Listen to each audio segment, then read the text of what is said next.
Davide Gregorutti, punto guadagnato o 2 punti buttati?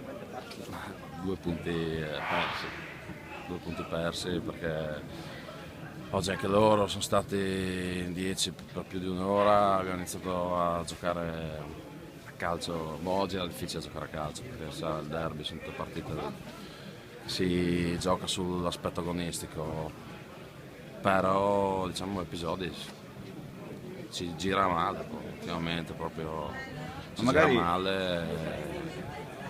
paradossalmente forse l'espulsione di Calin ha penalizzato più il Tolmezzo che non la Gemonese, nel senso che si sono attestati dietro, chiusi gli spazi. Sicuramente loro per un uomo sotto l'aspetto della voglia devono mettere un po' di più. Noi eravamo un po' addormentati il primo tempo, la partita era una partita brutta, secondo me un brutto primo tempo dove le squadre si sono un po' studiate un po' troppo.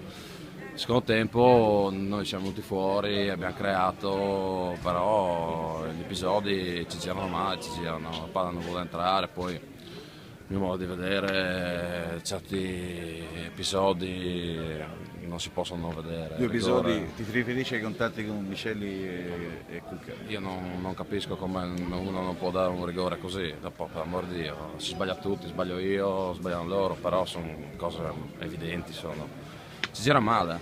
Però c'è anche questa grande difficoltà a trovare la porta avversaria, no Davide? Comincia a diventare un problema. Ma sì, che purtroppo non so neanche io, non so, si sa che quando i momenti ci sono sempre nell'arco di un anno i momenti in cui le cose non vanno bene, però comunque la squadra dimostra che comunque c'è sul piano della voglia, anche secondo tempo, un buon secondo tempo, nel modo di vedere. Anche se non grandi occasioni, no?